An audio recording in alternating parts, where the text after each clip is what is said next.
তো এই যে দেখতে পাচ্ছেন সাদা খয়েরি কালারটা, এইটা আপনাকে বিক্রি হয়ে গেছে মাত্র 5,000 টাকায়।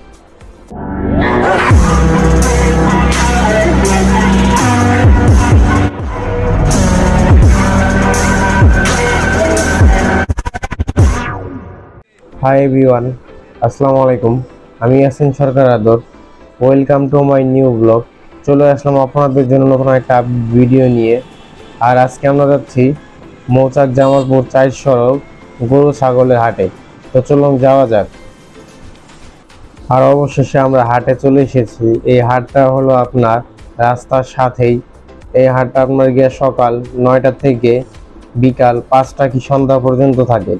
এখানে আপনার গিয়ে গরু ছাগল সব কিছু উঠে এই হাটে। আর চলুন আপনাদের হাটে কিছু ছাগল দেখাই কম দামের ভিতরে। তো এই যে দেখতে পাচ্ছেন সাদা খয়েরি কালারটা, এইটা আপনাকে বিক্রি হয়ে গেছে মাত্র 5,000 টাকায়। আর এই যে আরো কিছু ছাগল দেখতে পাচ্ছেন, এই যে এখানে কালো আছে, আবার খয়েরি কালার আছে। তো এই হাটে আপনি 5,000 টাকা থেকে শুরু করে সর্বনিম্ন আপনার গিয়া 15,000, 20,000, 25,000, 30,000 টাকা দামের ভিতরেও আপনি এই হাটে ছাগল পেয়ে যাবেন। আর আপনারা যারা কম দামের ভিতরে ছাগল কিনতে চান অবশ্যই এই হাটে চলে আসবেন। তো সামনে হলো আপনার কুরবানি ঈদ উপলক্ষে অবশ্যই একটু দাম বাড়বে।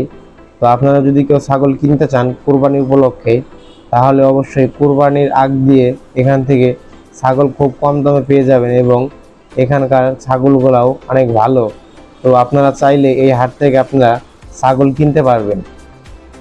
আর অবশ্যই আপনারা ছাগল কেনার সময় দামাদামি করে দেখে তারপরে কিনবেন। তো এই হাটে আপনাকে ব্যাপারীও আছে আর গৃহস্থ বাড়ির লোকও অনেক আছে। তো অবশ্যই আপনারা চাবেন সব সময় গৃহস্থ বাড়ির লোক থেকে ছাগল কেনার জন্য। ব্যাপারীদের কাছ থেকে ছাগল কিনলে ব্যাপারীরা আপনাকে অতিরিক্ত দাম চাবে তারা। তো তাদের কাছ থেকে ছাগল কিনলে অবশ্যই একটু দামাদামি করে কিনবেন। আর বেলা হওয়ার সাথে সাথে এখানে আপনারা গরুও পাবেন। তো এই যে দেখতে পাচ্ছেন গরু এসে পড়েছে এই হাটে। তো গরু নামানো হচ্ছে টাকি থেকে। এইখানে আপনার গিয়ে 2টা ষাঁড় গরু আসছে। এই যে দেখতে পাচ্ছেন কালো কালো অনেক বড় গরু এইগুলা। তো এইগুলা গরু আপনারা এই হাট থেকে সব সময় পেয়ে যাবেন। আর এই ছিল আজকের মতন আপনাদের জন্য ছোট্ট একটি আপডেট ভিডিও। দেখা হবে অন্য কোনো সময় নতুন কোনো ভিডিও নিয়ে। সে পর্যন্ত সকলে ভালো থাকবেন এবং সুস্থ থাকবেন। আর আমাদের চ্যানেলটিকে সাবস্ক্রাইব করতে ভুলবেন না অবশ্যই। আর সকলে ভালো থাকবেন এবং আমাদের পাশে থাকবেন। আসসালামু আলাইকুম।